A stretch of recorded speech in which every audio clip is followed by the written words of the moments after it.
Mensagem para o seu coração. Uma reflexão um pouco diferente do que você esperava.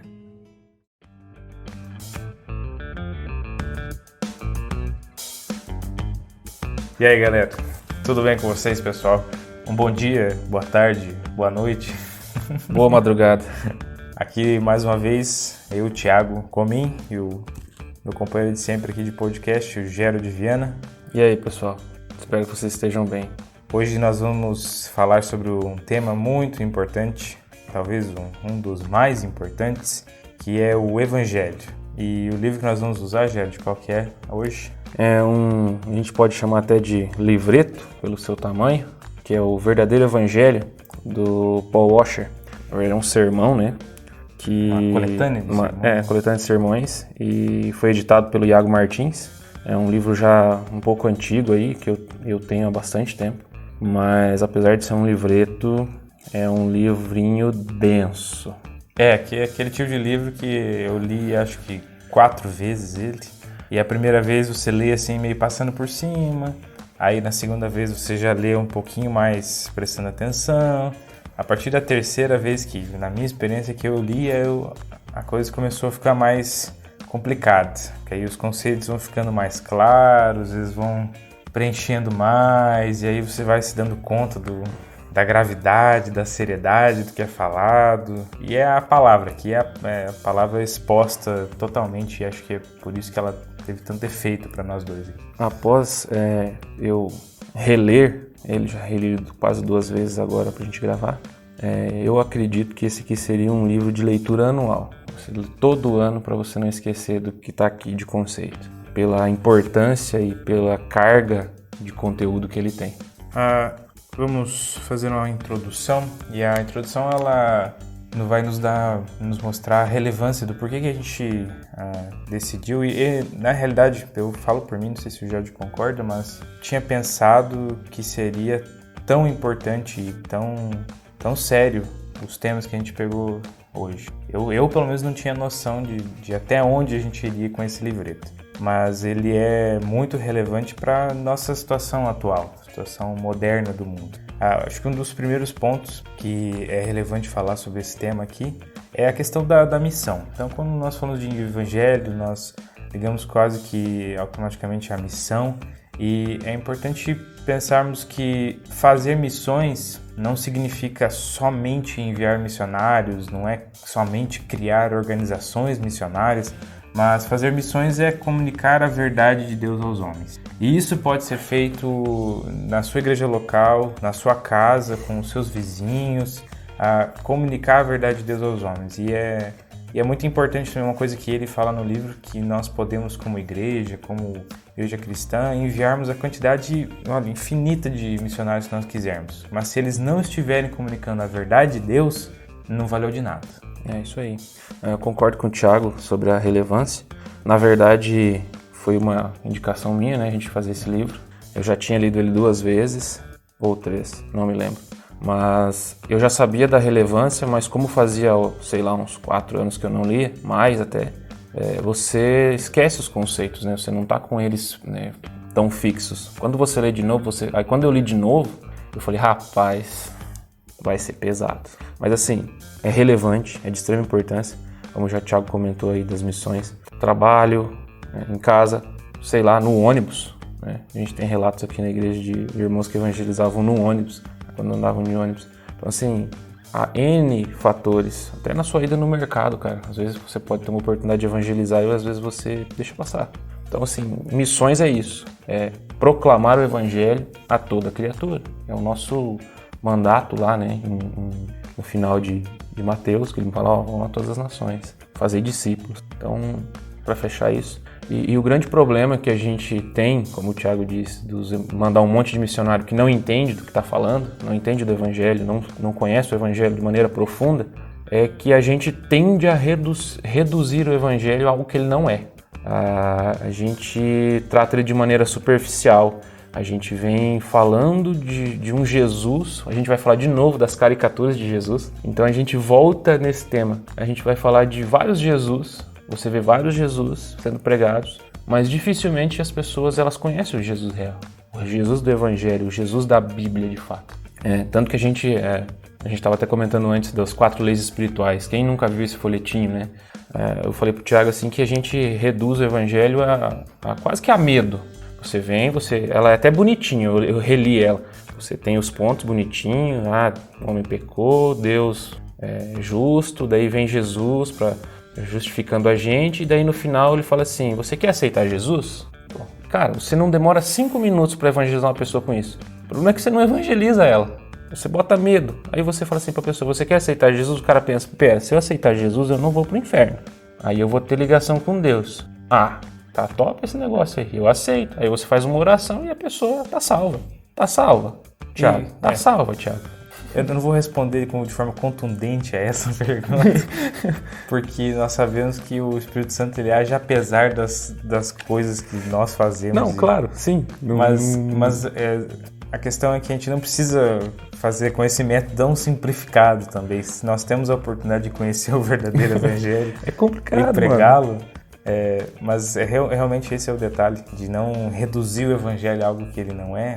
Vou dizer que essas são as 7 coisas que você precisa saber. Você vem e dá um sermão assim, ou você dá um estudo, essas são as 7 coisas que você precisa saber, essas são as 8 coisas que você precisa saber sobre a Bíblia, sobre o evangelho. E você trata como se o evangelho fosse uma matéria básica do cristianismo. Simples. Se você não sabe essa matéria aqui básica, você não devia nem ir para coisas mais profundas. Como se o evangelho em si não fosse profundo, né? Mas... mas beleza. Não deveria ser essa a matéria do último período? Depois que eu estudei várias... quase a tese de doutorado já. Na realidade, essa é uma matéria que você nunca passa nela. Assim. Você sempre está aprendendo. Você nunca termina essa matéria do evangelho. Então não é uma coisa simples, básica, que primeiro você passa nela e depois você vai para outras coisas. Não, é a nossa vida, entender o evangelho. E a motivação principal é uma frase que eu gostei muito, eu anotei aqui, que ele fala que a motivação do cristão em fazer isso, em fazer missões, em pregar o evangelho, em falar sobre Deus, é que nós vivemos entre 2 dias. É o dia da crucificação de Cristo e o dia em que ele voltará.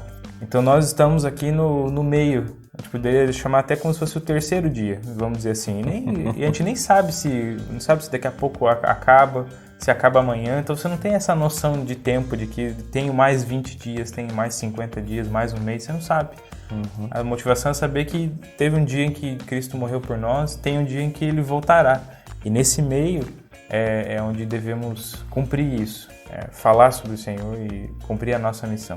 Falando sobre isso é que principalmente me despertou a não me furtar disso, porque é algo que já falamos, eu pelo menos já ouvi várias vezes na igreja, ouvi de outros irmãos, de tornar isso uma coisa intencional, de não tornar isso uma coisa passiva, esperar oportunidades acontecerem quando a gente, na verdade, pode criar essas oportunidades e não deixar de falar sobre Deus em várias oportunidades. Inclusive quando parece que não é para falar naquele momento. Não deixar essas oportunidades passarem e criar elas para falar sobre Deus, que é a nossa missão principal. Eu já comentei com o Thiago a respeito dessa história da gente arrumar uma desculpa de não ter oportunidade, mas eu acredito que pregar o Evangelho, falar de Jesus para as pessoas, tem a ver com o quanto você entende sobre Jesus e o quanto ele fez por você.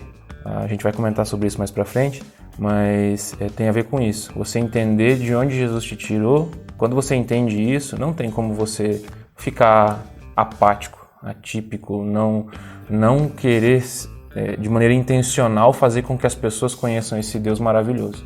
Mas a gente vai comentar sobre isso mais pra frente, vai ter um ponto bem específico sobre isso. É isso aí, pessoal. Isso é a nossa intenção e a relevância desse tema para hoje.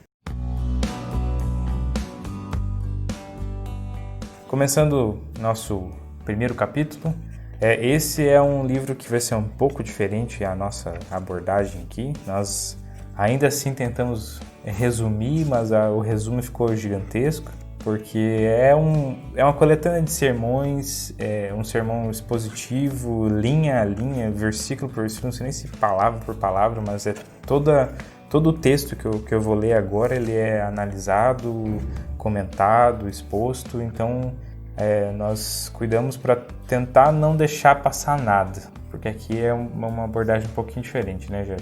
A gente vai tentar de maneira resumida, mas tentar não deixar os pontos desligados, né? Vamos dizer assim, né? Porque é muito contínuo, como ele está fazendo um sermão expositivo, a gente sabe que ele é contínuo, né? Todo o argumento é baseado no texto e continuado em cima do texto. Então a gente vai tentar manter essa ideia, não deixar a peteca cair, né? Mesmo que a gente tenha que demorar um pouco mais. Isso aí. Então, começamos com o texto. O texto é Romanos 3, do versículo 23 ao 28. E ele fala assim: Pois todos pecaram e carecem da glória de Deus, sendo justificados gratuitamente por sua graça, mediante a redenção que há em Cristo Jesus, a quem Deus propôs no seu sangue, como propiciação mediante a fé, para manifestar a sua justiça, por ter Deus, na sua tolerância, deixado impunes os pecados anteriormente cometidos, tendo em vista a manifestação da sua justiça, no tempo presente, para ele mesmo ser justo e o justificador daquele que tem fé em Jesus. Onde, pois, a jactância foi de todo excluída. Por que lei? Das obras? Não, pelo contrário, pela lei da fé. Concluímos, pois, que o homem é justificado pela fé, independentemente das obras da lei. Bem, o texto começa com a frase, todos pecaram. E o que é pecar? Pecar é literalmente errar o alvo, não acertar o alvo. Quando a gente diz assim, não acertar o alvo, não é não acertar no meio do alvo, é você atirar totalmente fora do alvo. Tipo assim, você tem todo aquele círculo bonitinho lá, lembra aquele joguinho de dardos e tal? Você, em vez de você acertar no dardo, você acerta na parede do lado, assim, tipo uns 2 metros longe. Nossa, é como se fosse muito ruim, né? É muito ruim, tipo, sei lá, mano, seu braço deu uma zica ali, você jogou lá do outro lado, acertou muito errado. É nesse sentido que é errar o alvo completamente. E a questão que a gente, primeira reflexão nossa aqui, né, Gerald, por que nós não nos preocupamos diante dessa realidade? Por que muitas vezes quando falamos sobre pecado é algo que nós falamos assim como se fosse um assunto comum, né? Por que isso acontece? Cara, como a gente estava falando, a gente parece que pecado virou algo, fica banal, né? A gente tá falando e tal, e com o tempo, como a gente falou, a gente vai reduzindo as coisas, né? Parece que o pecado ele ficou reduzido, parece que o pecado ele fica bonitinho, né? Uhum. Parece que ele vai se tornando só um problema, não é mais pecado. O pastor Sérgio gosta de falar isso, o pecado parece que ele vira problema. Então, o problema é fácil de resolver, né? Alguns. Ou você tem um caminho, né? Ou você deixa lá. Pecado não. Pecado não é um problema que a gente resolve, é um problema que Jesus resolve. E isso mostra o quanto a gente não conhece de Deus. Porque se a gente está tratando pecado de forma tão leviana, a ponto de achar que tá tranquilo, tá suave, como o pessoal fala, cara, olha o tanto que a gente não conhece de Deus. Porque a gente vai ver pra frente aí ainda, mas se a gente não fala do pecado de maneira real e como ele é devastador e o quanto ele fere a santidade de Deus, a gente está tendo um grande problema. E mais do que isso, né? Aquele que não fala sobre o pecado, e aqui pode ser qualquer um, o pregador, o pastor, nós, quando falamos sobre isso, aquele que não fala, a gente está trabalhando contra o Espírito Santo. Porque uma das funções de Deus, do Espírito Santo, é nos convencer do pecado. Porque, como eu já disse, é uma coisa habitual, virou hábito. Tudo que nós conhecemos é pecado. Tudo que vem de nós mesmos é pecado. Tudo que é bom, que as pessoas falam, nossa, que legal que você fez, que bom que você fez. Quando nós recebemos qualquer tipo de elogio porque as pessoas dizem que foi bom, que foi legal, eu sempre tento pensar e lembrar disso, de que o que é bom vem de Deus, a frase de Calvino. Ele diz, tudo que é bom em mim vem de Deus. Agora, tudo que você vê de errado, isso aí é meu mesmo. Isso aí fui eu. Então, o pecado é isso. A gente nasceu em pecado. Tudo que nós conhecemos é pecado. E isso se torna realmente rotineiro. E aí, você tem essa tendência de não falar sobre algo que é rotina, que é banal para você. Mas é trabalhar contra, sendo que nós temos que aceitar esse tratamento do Espírito de nos convencer do pecado. Vocês percebem quão grave é a gente tratar o pecado de maneira banal? A gente está trabalhando contra o Espírito Santo. A gente está tecnicamente, atrapalhando o trabalho do Espírito Santo.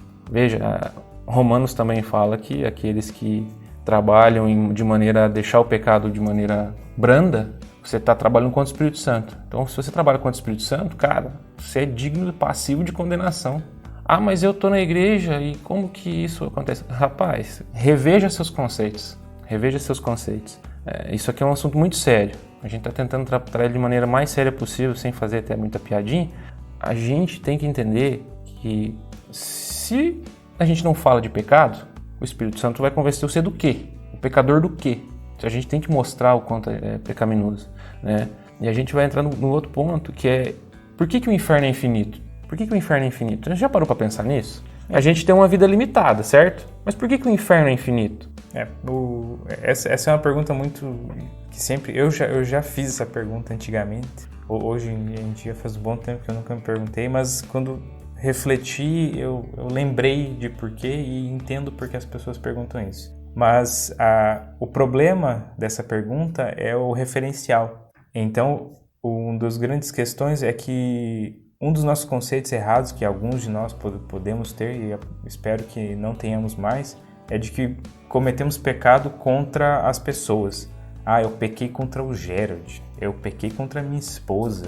Sim, de fato, a própria Bíblia vem falar que você pecou, mas antes de tudo, antes de pecar contra as pessoas a quem você, quando faz isso, deve pedir perdão, mas você pecou contra Deus. E essa é a principal pessoa para quem você tem que pedir perdão, porque você pecou contra Deus. E nós vamos entrar mais especificamente sobre isso depois, mas por que é tão grave isso? Porque uma questão é eu pecar contra uma pessoa terrena, que tem falhas, que realmente tem problemas, e outra coisa é eu cometer um pecado contra uma pessoa infinitamente digna e santa, que é Deus.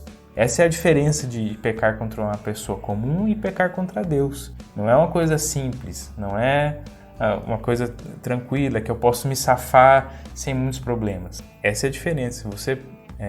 O inferno é infinito porque você peca contra uma pessoa infinita. Infinitamente santa, infinitamente justa. Eterna.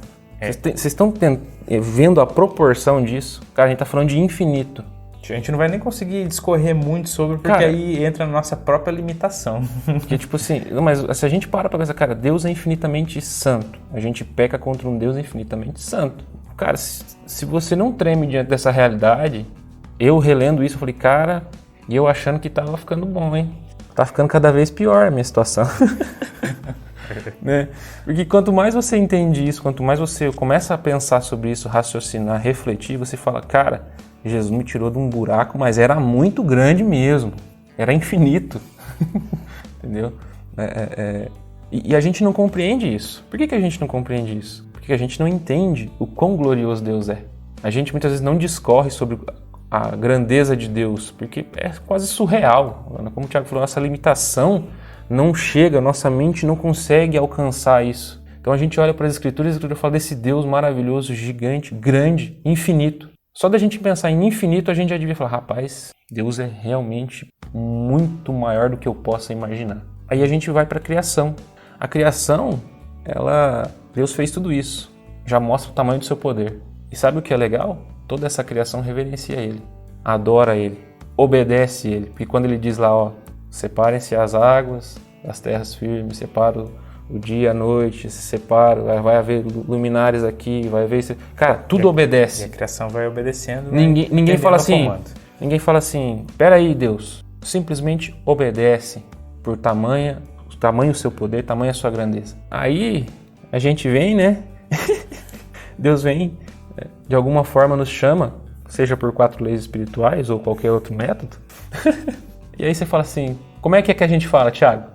Sem tempo, irmão. Agora não vai dar não, Deus. Agora eu tô meio ocupado aqui. Cara, veja, toda a criação, todo o universo obedece Ele. E a gente fala que não tem tempo. Agora não dá. Deus tá falando pra você e você tá negligenciando Deus falando com você. Você vê o tamanho do nosso pecado? Quanto a gente é pecador? Construindo isso aos poucos, isso vai... E não entenda nós dois de forma errada, mas tem sido muito difícil esse tema, porque isso vai, toda vez que a gente vai falando e pensando, e agora nesse momento vai sendo mais difícil, porque a gente vai, quando você lê, você tem uma um sentimento. Ler várias vezes vai criando esse sentimento, mas falando sobre isso, expondo isso como se fosse uma aula, você vai adquirindo mais ainda, não uma aula, né, mas você vai adquirindo como uma analogia do professor, né, quando você mais aprende, mais retém o conteúdo é quando você fala, põe para fora isso. E aqui ele vem trabalhando isso mais com a gente. A gente quer ser muito cuidadoso, já disse, em dizer assim, a gente está falando sobre esse tema, mas principalmente a gente está falando para nós mesmos. Sim. Isso aqui está indo contra nós mesmos como seres humanos, como pecadores. A gente está tentando mostrar para vocês algo que a gente percebeu em nós, nas nossas falhas, e compartilhar com vocês através desse livro e para que a gente possa ajudar vocês a perceber isso também. Como está sendo importante para a gente perceber, a gente quer que vocês possam perceber isso de alguma maneira. A próxima coisa que nos ocorre aqui, lendo o livro, é que o pecado ele não se resume só a ações pecaminosas. Eu sempre lembro do Bruno questionando uma das músicas que a gente canta e sempre falei agora, o pecado são ações ou é o pecado? É um só, o pecado natural. São as duas coisas. Então o pecado são ações pecaminosas, mas também é algo inerente, algo que nasceu conosco desde o princípio. É só a gente pensar no exemplo do bebê. O Jared já tem uma experiência real de como o bebê, uma criança, ela faz algumas coisas inexplicáveis. Assim, ele dá um exemplo no livro, o Paul Washer, de uma criança, se eu não me engano, é 18 meses. Aí ela vê um relógio no pulso do pai, bonito, reluzente. Já não aconteceu isso? Você já não viu uma criança fazendo isso? Olhar alguma coisa brilhante, ela querer pegar, mas não consegue. Mas ela tenta faz um esforço para pegar aquilo, só que ela não tem força. Para a gente entender a pecaminosidade do homem, se ele tivesse força para fazer isso, ele ia espancar essa pessoa para tomar esse relógio e se bobear até a morte, espancar até a morte só para poder tomar o relógio e ia sair de boa, como se nada tivesse acontecido. Você está sendo exagerado. Cara, não é exagero, é realidade. É que a gente não para pensar nisso. E realmente, quando você pega uma criança e ela você percebe esse tipo de atitude, quando você olha para isso, você fala, realmente, se ela tivesse força, eu acho que ela faria isso mesmo. E são coisas que, por exemplo, não foram necessariamente ensinadas. Várias atitudes, claro que a criança ela absorve rapidamente, sim, mas muitas coisas ela fez e você fala assim, nossa, e você até se questiona. Quem ensinou isso? Mas quem que ensinou isso? Então, e como que ela mentiu assim, de uma forma tão elaborada? Meu Deus, será que eu falei, eu demonstrei isso de alguma forma e ela aprendeu tão rápido? Muitas vezes não é. Não que a gente não diminua a função, e tanto que aqui é a função dos pais muito importante, assim como Deus é conosco, sim, de disciplinar esse tipo de coisa. Mas muitas dessas coisas são inerentes, são coisas da natureza pecaminosa. E o outro exemplo que ele cita, um exemplo clássico, é do tempo. O Paul Washer usa muito esse exemplo da guerra e do Hitler, mas para nós é muito forte porque é uma referência negativa muito grande. Então vamos dizer assim, é fácil de remeter a esse exemplo. E ele fala uma coisa eu achei muito pesado, mas que me falou muito, de que Hitler era limitado à graça comum. Rapidamente a gente pode tratar a graça comum como a graça de Deus, um presente de Deus para toda a humanidade, mesmo que você creia ou não, mas isso faz mais sentido para nós que acreditamos, de que mesmo alguém que não acredite pode fazer coisas realmente boas por causa de Deus, de novo, não por causa de si mesmo. Mas se até Hitler era limitado por essa graça comum, ele cometeu atrocidades menores do que o potencial dele, e não só dele, mas o potencial de cada um de nós e de cada irmão que está sentado do teu lado no domingo assistindo ao culto. A gente poderia fazer Hitler ser um coroinha, se não fosse a graça de Deus, a graça comum de Deus. Não fosse a misericórdia de Deus dando uma refreada nessa natureza humana pecaminosa que nós temos. E qual que é o primeiro passo que a gente tem que ter agora? Agora a gente acabou de falar aqui, né, 4 leis espirituais e agora a gente vai falar os passos. Primeiro passo. Não, brincadeira. Pegou mal, mas tudo bem, vamos lá. Qual que é o primeiro passo que a gente tem, mediante essa pequena exposição de como a gente é? Qual que é o primeiro passo que a gente tem que ter, Thiago? Qual que é a primeira atitude que a gente precisa? Eu lembro de um exemplo muito bom, que é, enquanto você não vai no médico, você não descobre que você tem doença. Aí eu falo assim, tem gente que não gosta, né? Eu não vou, né? Se eu for lá, eu vou descobrir. Mais ou menos por aí. É mais ou menos isso. Enquanto nós não aceitamos que nós somos pecadores, o que eu preciso mudar na minha vida se eu nem sei que eu sou? Se eu nem aceito que eu sou assim? Então acho que o primeiro passo parece uma coisa muito boa, mas na verdade é importante e é uma coisa que nós não conseguimos fazer sozinhos. Com certeza. Eu não consigo fazer sozinho e eu percebo que eu só tive essa consciência que eu tenho nesse momento por causa do Espírito Santo. Ao ler a palavra, ao ler esse texto, ao ler o livro e ir aprofundando na palavra que eu consigo ter essa consciência. Não é uma coisa que eu, pelo meu intelecto, consegui, nossa, eu sou pecador. Nunca ninguém vai conseguir fazer isso. A gente não tem essa capacidade de reconhecer uma coisa que é natural nossa. Então esse é o primeiro passo. Acho que é um passo. Não tem primeiro, segundo, não tem vai. É um passo. É um passo. Um dos. Um dos.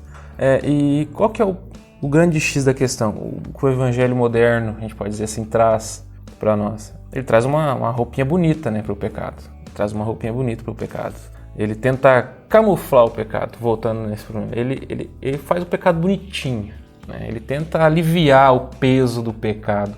Não realmente, na realidade, como ele é para Deus, né? O pecado é pecado e ponto. Ele está sendo cometido contra um Deus santo. Mas para nossa consciência, né, para trazer essa sensação de bem-estar para nós, o evangelho moderno ele vem amaciando o pecado para que a nossa consciência fique tranquila. Como que a gente vê isso? A gente vê esses pregadores, vamos falar que esses pregadores meio coach aí, você é capaz, você é isso e tal. E daí, infla o ego. Deus você é o ponto fraco de Deus, essas coisas loucas aí, fazendo com que o ser humano ele seja bonzinho, ele seja uma coisa bonitinha. Vai fazendo esse tipo de pregação e de frase, vem trazendo assim, mas você não é tão ruim assim. Isso não é tão mal. Você não é tão mal assim. Só alguns ajustes ali e beleza, você corrigiu esses seus problemas que você está tendo aí, essas suas dificuldades, mas isso tudo para elevar a autoestima, para você ter uma autoestima, você se sentir bem, o seu ego tá massageado e é isso aí. Esse é o objetivo de alguns ao apresentar o evangelho moderno camuflado, né? Ele usa a figura ele fala mais ou menos assim: imaginem que tenha umas senhoras bem ricas, aquela sua tia rica, e ela compra roupas lá no exterior, de marca, aí ela traz essas roupas e ela encontra um leproso na igreja. Aí ela vem, pega, coloca essas roupas maravilhosas, ricas, finas, nesse leproso. E aí, no primeiro momento... Para ajudar ele, né? Isso. Na boa intenção. Na boa intenção de deixar o leproso mais bonitinho. Apresentável, mais bonitinho. Então ela coloca essa roupa sobre ele, no primeiro momento... Nossa, fica lindo. Maravilha. Tá camuflado, tá certo. Mas a doença, a lepra, a analogia com o pecado, ela rapidamente já vai tomando conta da roupa e já vai mostrando tudo de novo. Já vai aparecendo a realidade muito rapidamente. Então não adianta fazer esses floreios, colocar uma camuflagem sobre o pecado, ele vai se mostrar realmente em algum ponto. Não tem como camuflar ele. E a gente entende que, pegando esse gancho, que como a gente não vai conseguir de maneira nenhuma reduzir o pecado de como ele a gente também entende que a própria Bíblia nos diz que ninguém é justo, né? Não há um justo sequer, não há ninguém reto, não há ninguém bom. Você pensa isso, a Bíblia fala isso, e às vezes os pregadores estão querendo dizer que você é bom, que o ser humano é bom, que o ser humano não é mau, ele só está um pouco desviado do caminho, é só endireitar ele ali que ele vai. É essa roupagem bonita que o Tiago acabou de exemplificar. Mas a gente tem que entender o seguinte, nós não somos justos, nós somos pecadores, caídos, e como que a gente crê em Deus? Bem, se você busca Deus hoje, ou tem alguma compreensão de Deus, uma compreensão correta, tá? De Deus hoje, é porque Ele te buscou primeiro. Já parou para pensar nisso? Se a gente é pecador, inimigo de Deus, a gente não quer saber de Deus. Como o Tiago falou, tô sem tempo, irmão. A gente fala isso para Deus, tô sem tempo. Aí quando você começa a atentar para isso, as coisas começam a clarear na sua mente a respeito de Deus, é a misericórdia de Deus, cara.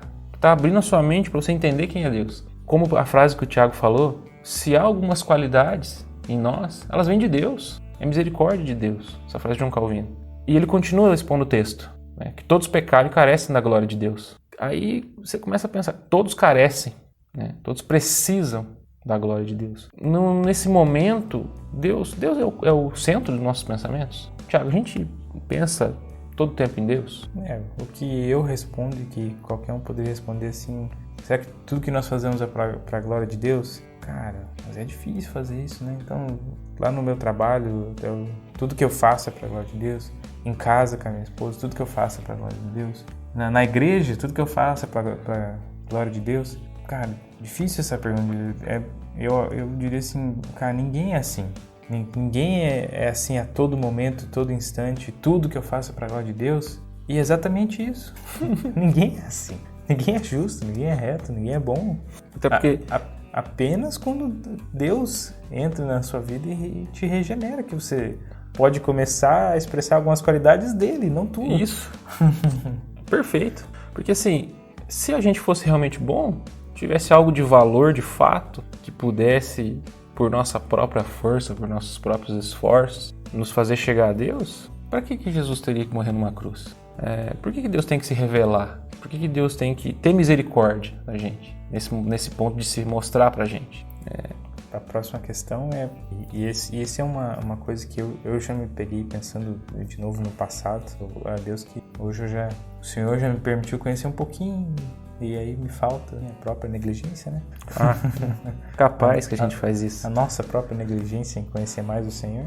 Mas e aí que tá, né? Não é como se ele estivesse limitando. Ele já deu várias oportunidades de conhecer cada vez mais, mas é nós que evitamos, parece. E uma das perguntas que muitos de nós fazemos, já fizeram e alguns ainda vão fazer, é por que nós nos sentimos tão vazios, né? Por que nós sentimos que sempre nos falta algo e por que nós vamos tentando encontrar formas, né? Então nós nos enchemos de entretenimento e buscamos e assistimos coisas e fazemos coisas e esportes e jogos e todo entretenimento possível. E até livros, então você vai sempre buscando alguma coisa, então esse aqui é um hobby, esse é o hobby 1, o hobby 2, o hobby 3, o hobby 4, o hobby 5. Ou emprego 1, emprego 2, emprego 3, né? Então a galera que se mata de trabalhar também. E a questão... Tentando preencher esse vazio, né? Então você vai, assim, essa loucura de tentar, você sente esse vazio. Eu acredito que isso nós podemos dizer de praticamente qualquer pessoa, que se você que nunca teve esse pensamento, eu questionaria se é verdade. Se você nunca se sentiu assim, em algum momento da sua vida, você sentiu esse vazio. É quase a gente pode chamar de crise existencial, né? Por que eu tô aqui? Você sente um nada, assim. Parece que você tá no meio de um oceano jogado e você fala, e agora? Em algum momento você passou por essa crise. Você pode até não lembrar, mas se você parar para pensar, você passou por ela.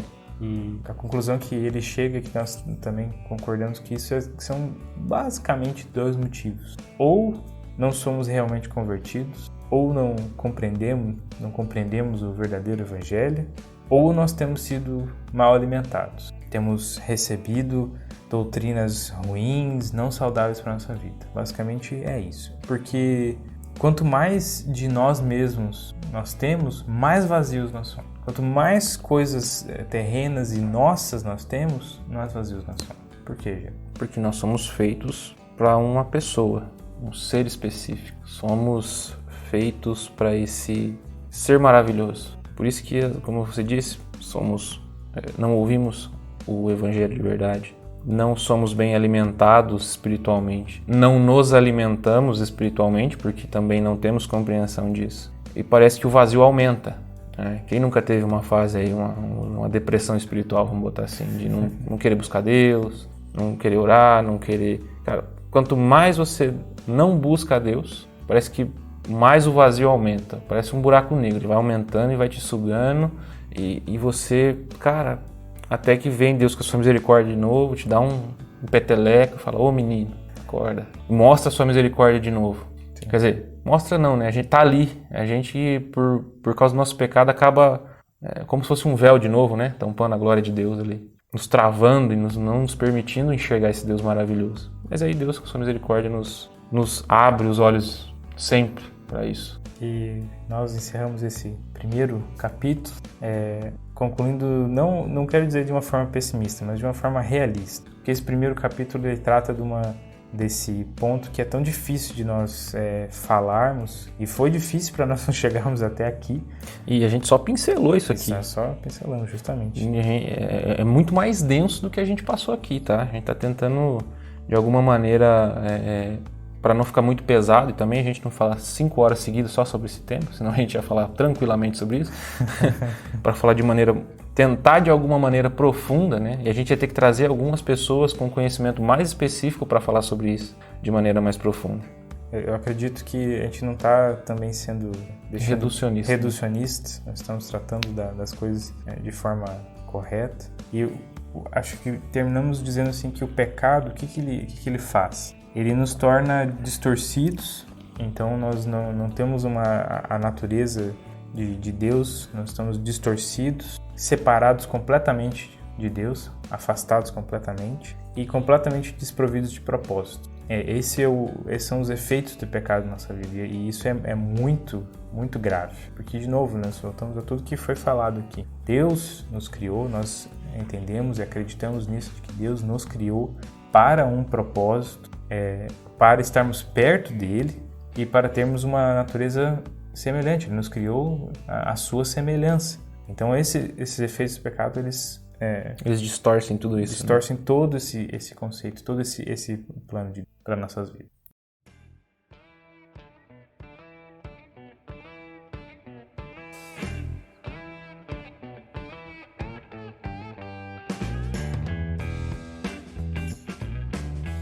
E agora nós vamos para o nosso segundo capítulo do livro. E a pergunta que não quer calar é: por que nós não falamos do pecado quando evangelizamos? Porque a gente tem essa dificuldade de pregar sobre o pecado. É porque temos essa dificuldade de pregar sobre o pecado de forma profunda. Isso, não superficial, né? Se a gente voltar ali, a gente só para fixar. Né, não o pecado, como é que eu posso dizer assim? Floreado, isso. Tô falando do pecado da forma como ele é, destrutivo como ele é. Por que a gente não fala sobre esse pecado de maneira? A gente não vê sermões onde fala só sobre o pecado, de como ele é destrutivo, de como ele fere a Deus. Por que a gente não faz isso? Porque é uma das coisas que mais nos dá alegria e mais nos dá medo. Excelente resposta.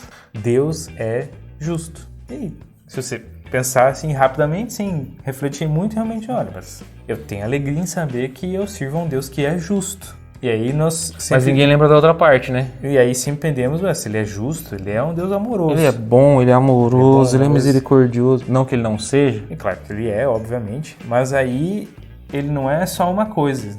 Ele é todas essas qualidades. E aí, ao ser justo, ele é tanto da nossa perspectiva bom, quanto não tão bom considerando quem nós somos. Ele é bom também, essa é a dificuldade também. Ao ser justo, ele é bom, ele continua sendo bom em todos os momentos.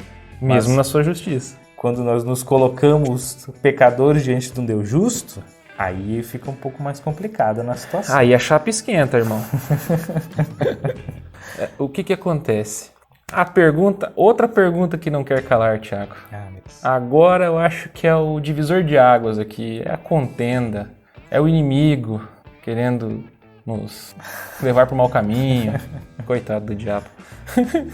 A gente já faz o trabalho muito bem feito. O diabo não precisa fazer nada, não. Deus me livre. Assim, qual que é a maior frase que você ouve nos sermões? Muito linda, inclusive, e eu quero dizer que eu já falei ela. Misericórdia. Quer dizer então que Deus odeia o pecado e Ele ama o pecador? Não sei, a Bíblia não diz isso, né? O que a Bíblia diz? Então nós respondemos. Não vamos ler os textos, mas chequem os seguintes textos. O primeiro não precisa, né? João 3,16. Mas se você não conhece a Bíblia, se você nunca leu esse texto, lê esse texto para começar. E esse aqui ele vai te dar um alento. João 3,16. Deus amou o mundo. O texto mais famoso no meio dos crentes. Beleza, então aqui nós leia ele completo. você vai ver o amor de Deus. Beleza. Agora, leia o Salmo 7:11 e o Salmo 5:5 também. Vai lá. Só ler. A gente vai deixar para que você Pesquisa de campo. tenha a sua própria perspectiva desses textos. O que nós entendemos disso? Baseado nesses textos. Nesses 3 textos. E o que ele... E que o autor também nos traz. Ele odeia ambos. Obviamente que Deus odeia o pecado. Isso não é difícil de entender. Então a frase correta deveria ser: Deus odeia o pecado e o pecador? Os dois. Para ficar bem claro, né? Essa é a perspectiva que nós estamos trabalhando aqui. Porque ele se ira contra o pecado, mas ele também se ira contra os que praticam. Mas aí você está falando que Deus se ira, mas Deus não é amor? Deus é tudo, né? Entendi. Vamos conversar sobre isso ainda. Vamos conversar. Vamos chegar lá. A gente vai chegar lá. É óbvio que ele nos ama. Ele nos ama a ponto de dar o seu filho. Veja bem, ele nos ama a ponto de dar o seu filho. Mas Deus não odeia o pecador? Que coisa, cara. Não tá batendo esse negócio. A lógica não tá funcionando ainda. A questão é que é uma passagem da Bíblia também que diz que nós devemos entender todo o conselho de Deus. Não só as partes que nós gostamos. Geral. Não só o que a gente gosta nós devemos entender. Então é muito tranquilo e é fácil para nós entendermos o amor de Deus. Ele até dá um exemplo muito interessante do sermão que ele dá. Ele vai para um congresso e ele dá 2 sermões. Um dia e um no outro. No primeiro dia, ele dá um sermão sobre o amor de Deus. Só sobre o amor. Só sobre o amor de Deus. E em nenhum momento ele menciona a santidade de Deus. E ninguém reclamou. A justiça de Deus. E ninguém fala um A. Ninguém reclamou com ele. Esse sermão maravilhoso, o amor de Deus. O amor de Deus. No segundo dia, ele fala só sobre a santidade de Deus, sobre a justiça de Deus. E ao final do sermão, os irmãos já vêm questionar ele. Mas, irmão, como é que você fala sobre a santidade e a justiça sem falar sobre o amor? Ele falou assim, bom, mas ontem eu preguei sobre o amor e não falei sobre a justiça e a santidade. Ninguém reclamou comigo. Porque quando eu falo sobre a santidade e a justiça, as pessoas querem que o amor também esteja junto. E a questão é, ele mesmo fala, eu não estou dividindo, porque Deus é tudo isso. Mas a questão somos nós, que queremos acreditar que Deus somente nos ama. E não nos disciplina e não é justo como um Deus completamente justo, santo e digno. E é isso que é tanto nosso maior alento, saber que Ele nos ama, mas... E o nosso maior problema. Não nos esqueçamos que Ele é justo. Então Ele não vai deixar barato as nossas ações e nossa natureza pecaminosa. Essa é a questão. E a questão é... A gente já falou um pouco disso, Diário, mas por que é tão difícil nós entendermos isso, essa questão? Bem, a gente conversou sobre isso antes do livro até, né? Uhum. Eu lembro que a gente sentou um domingo e conversou. Por que a gente não ama tanto a Deus? Por que a gente não busca tanto a Deus? Eu até comentei isso ontem também, né? Sim. Ontem à noite. Cara, porque a gente não percebe da onde Deus nos tirou. A gente não percebe o quão pecador a gente é. Então quando a gente olha, a gente fala de misericórdia de Deus, parece algo assim, clichê, reduzido de novo.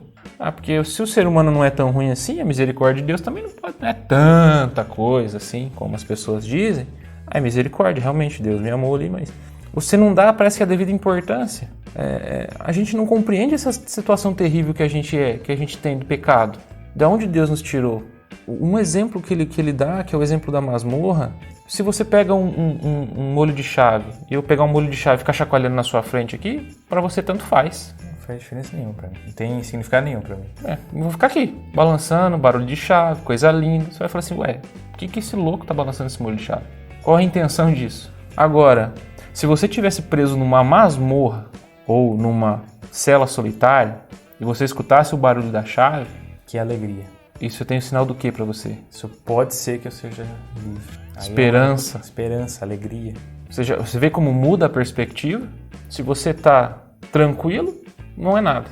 Mas se você compreende a situação que você está de prisão, de, vamos dizer, decaído, caído, pecador, afundado no pecado, na lama, e você ouve do Evangelho, você fala, cara, esse Deus é misericordioso mesmo.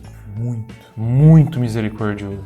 É legal, ele também usa um exemplo de por que as pessoas, por exemplo assim, um assassino, quando ele se converte, quando ele compreende um estuprador, um cara, uma pessoa que cometeu atrocidades, essa pessoa de alguma maneira, Deus se revela para ela e ele compreende. Prostitutas, enfim, essas pessoas que, não que elas estão piores que a gente, a única diferença é que elas têm consciência do que elas estão fazendo e elas praticam isso de maneira... Uma questão é que esses pecados eles são mais visivelmente pecados. Isso. Quando que os nossos internos são tão graves ou mais do que esses, mas... A prática está visível, né? A prática é visível. A prática visível do pecado. Quando essas pessoas elas se convertem, cara, vocês já repararam quão zelosos eles são pela obra de Deus? O quanto eles entendem de onde Deus tirou eles? Porque é visível. Agora, pega você, a pessoa que está lá, frequenta a igreja e tal, não é tão ruim assim. Eu me converti, sei lá, com quantos anos de idade, já frequentava a igreja. Parece uma coisa assim, sem sentido quase. Mas se você olha para a sua realidade como pecador, você vê, cara, Deus é maravilhoso demais. Você dá muito mais... Você dá valor para isso. Mais valor para isso. Né? Você começa a compreender que Deus tirou realmente de um buraco gigantesco. E o nosso papel nisso é que nós não podemos ser... Nós temos que continuar falando sobre o pecado. Na nossa missão de evangelizar, esse não pode ser um tema que nós evitamos. Porque sem compreender a gravidade do nosso ser, acaba não fazendo sentido todo esse plano. Porque a questão é essa, quando nós não falamos sobre o pecado, nós podemos nos comparar como se fosse um médico que não fala para o seu paciente que ele está morrendo. Se eu não falo sobre o pecado, eu não te avisei sobre alguma das coisas mais importantes, que você tem que entender isso, que você não pode se salvar. E aqui a gente entra numa questão que eu tenho me envolvido bastante, que é a questão das músicas. As músicas cristãs, e não todas, claro, nós temos, graças a Deus, bons músicos que não só tecnicamente fazem isso com excelência, e isso é para a glória de Deus também, mas eles se esmeram em falar sobre a palavra, mas do contrário também temos pessoas com objetivos completamente diferentes, que com certeza não é a glória de Deus, mas estão buscando dinheiro, fama, e nessa tentativa eles tentam agradar as pessoas que eles querem ouvir para adquirir público, e nessas músicas se fala cada vez mais sobre o homem, ele vai se tornando bom ou ele não é tão mal assim. E aí quando você pensa assim, mas tem realmente há um problema nisso de falar que o homem ele vai se tornando bom, ele não é tão ruim assim?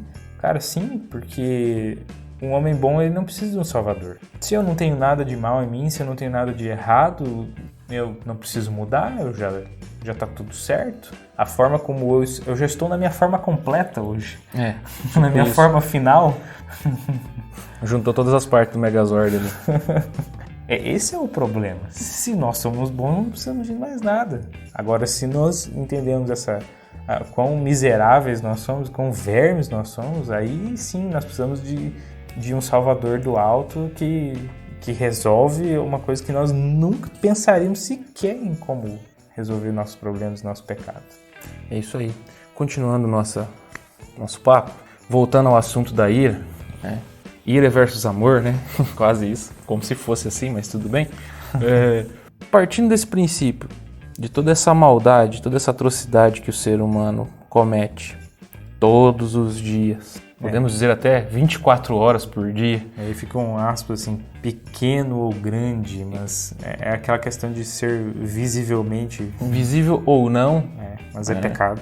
É pecado. Pecado é pecado. A nossa corrupção de cada dia. Corrupção nossa de cada dia. Diante de tudo isso, Thiago, Deus ele tem direito de ficar irado? E nós podemos responder isso de uma forma, com um exemplo bem sério. E vamos pensar assim. Digamos, Gerald, que eu te fale assim, cara, você viu no jornal aquele cara... E eu não consigo nem fazer isso. Honestamente, eu vou só exemplificar. Você não consegue nem interpretar, Eu não consigo interpretar esse exemplo, porque ao ler eu entendo a gravidade disso. Mas, por exemplo, digamos que eu te dei esse exemplo assim, já você viu no jornal aquele pedófilo que ele abusou de 6 crianças e depois ele matou elas. Imagine que eu não consigo fazer isso, mas imagine que eu te falasse sorrindo. Risonho, achando graça. E fazendo piada com como se fosse algo normal. Qual que é a sua reação em relação a isso? A probabilidade, em termos humanísticos, é que eu ia te dar uma porrada. Né? Porque, principalmente como pai, falando como pai.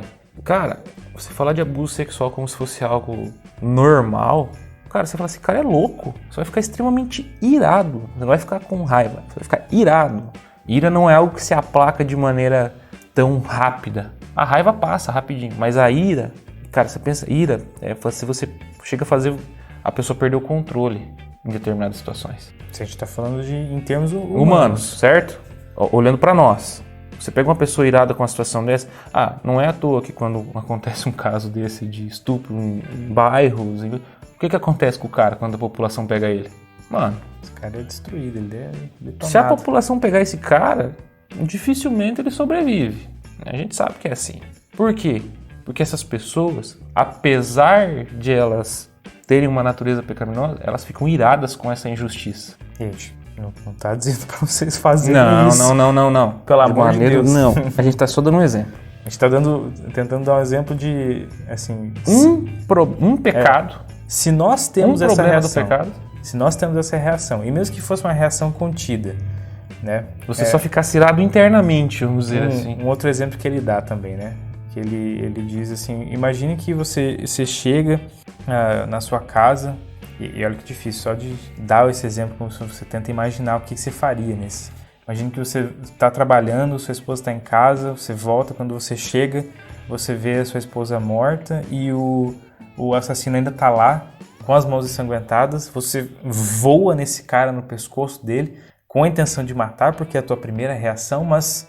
Reação natural, inclusive, porque né? você é cristão, você sabe que... Acaba, pela misericórdia de Deus, você se segura. Você sabe que a justiça não é feita com as próprias mãos. Você ainda consegue se segurar. E leva esse cara pra justiça. E no decorrer do processo, esse cara, ele é... O juiz, né? Ele liberta esse cara. Diz assim, não, você... passou por problemas sociais, você teve uma infância difícil, você teve todo um usa contexto aí. Todos os argumentos possíveis. E você é um cara bacana e vou te liberar. Cara, como é que nós de forma humana não conseguimos reagir a essa questão? O cara foi pego em flagrante por um crime, uma atrocidade dessa. Aí vamos supor que o passado dele nem seja tão ruim assim. Não teve problemas sociais, não teve dificuldades. Aí o cara fala assim, mas você, cara, é uma pessoa tão boa, foi só um pequeno erro, vou te soltar. Você vai ficar maluco de raiva.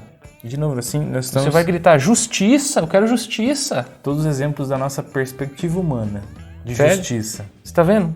Nós, réis mortais, pecadores, queremos a justiça em casos como esse. Queremos que a justiça seja feita. E por que Deus não pode ficar irado com o pecado? Por que Ele não pode exigir que a sua santa justiça seja feita em relação ao pecado? Veja, a gente está tentando trazer o plano infinito de Deus para uma coisa, tentar racionalizar isso, para que a gente entenda esse grande dilema que a gente está tentando trazer aqui. E aí nós entramos mais pensando assim, Deus ele tem todo o direito, assim como nós reagimos à injustiça, Ele, mais do que qualquer um de nós, tem esse direito completamente. Veja, Deus é santo. Porque não há nenhuma...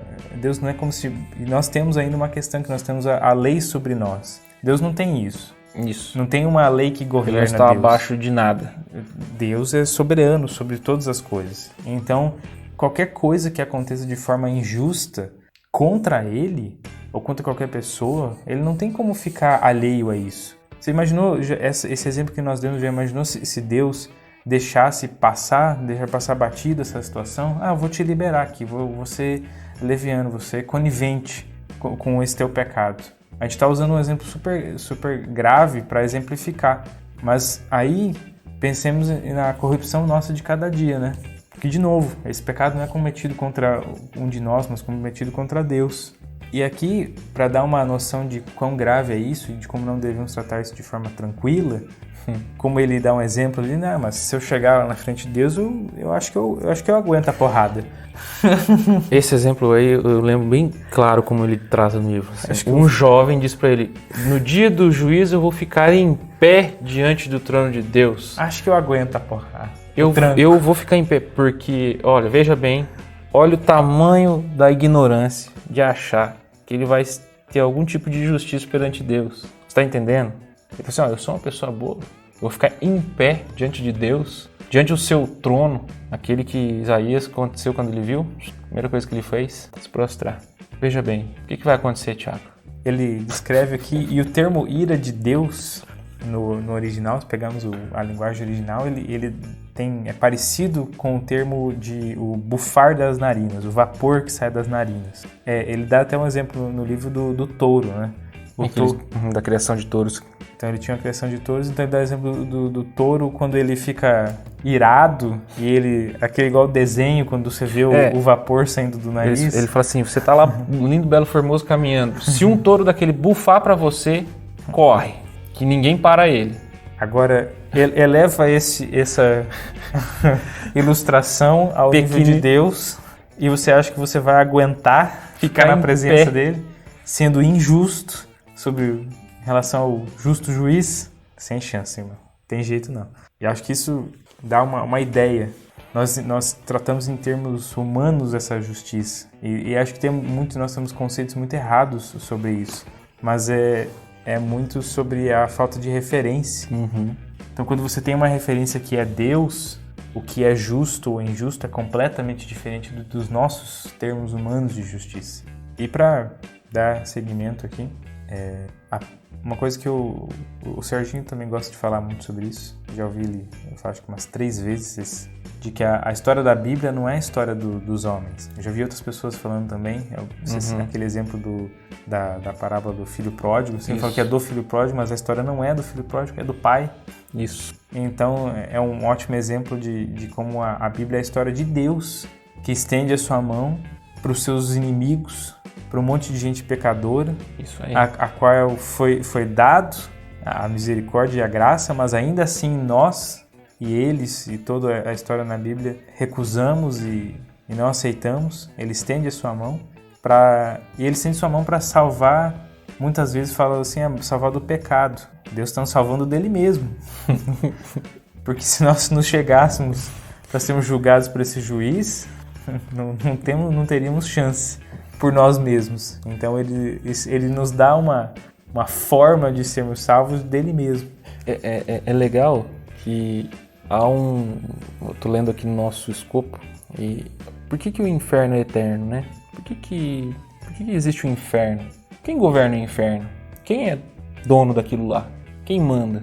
Há uma concepção muito antiga de que quem governa o inferno é o diabo, mas não é verdade. Veja, Deus, o inferno. O que é o inferno, gente? O inferno é o juízo de Deus. É a justiça de Deus sendo feita contra toda a iniquidade cometida contra ele. Rapaz, para pensar nisso que a gente conversou. Aí você pensa no inferno como dessa maneira. É Deus que governa. O problema do inferno não é que Deus não vai estar lá. Que ele vai estar lá. O problema é que ele vai estar lá. Só que ele vai estar lá como justo juiz aplicando a pena. Você já parou para pensar? Né? Como eu falei antes, se a gente não para pensar e não treme, cara, toda vez que eu penso nisso, eu falo, cara, eu paro e reflito. Até quando eu lembro disso, eu paro o que eu tô fazendo e começo a pensar nisso. Porque, cara, é algo, sim, muito importante. A gente entender de que o inferno é a justiça de Deus contra o pecado, contra essa ira, ele derramando essa ira, né? E essa é a aplicação real para as nossas vidas, de entendermos isso com a gravidade necessária. Isso. E a seriedade necessária para que cada uma de nossas atividades e ações não seja mais tomada de forma leviana, sem considerar esse reino perfeito do Senhor. E aí, finalizando esse nosso tópico, uma questão que acontece, então, não sei se ao final, você nos ouvindo falar, ou lendo, ou você pensando, assim, então, há um paradoxo entre amar e odiar, então? E aí ele dá um exemplo muito interessante, né? O exemplo do Holocausto, né? Digamos assim, você ama os judeus? Digamos que você diga que sim. Você tem como amar o Holocausto? Ou você vai se irar e odiar o Holocausto? Agora, há algum paradoxo nisso? Ou é simplesmente a natureza de Deus amar o que é semelhante a ele e odiar o que não é semelhante a ele? Veja, você ama e odeia na mesma situação, sobre um tema. Vamos pegar judeus. Você ama o povo judeu e odeia aquilo que é cometido contra o povo judeu, que foi cometido, no caso, né? Foi. Veja, você tem dois sentimentos que não fazem sentido juntos. Teoricamente, não. Teoricamente não fazem sentido juntos. Você ama e odeia em relacionado a isso. E por que Deus é diferente? Mas veja, a gente está tentando argumentar, ele traz isso no livro, a gente está tentando esse argumento para que fique o mais claro possível. Não que isso seja fácil. Mas acho que a forma mais, vamos dizer assim, menos difícil de compreender todo esse tema de pecado, a justiça de Deus, a ira de Deus, é que Deus, ele ama o que é semelhante a ele e não o que nós amamos. Isso tem que ser muito claro.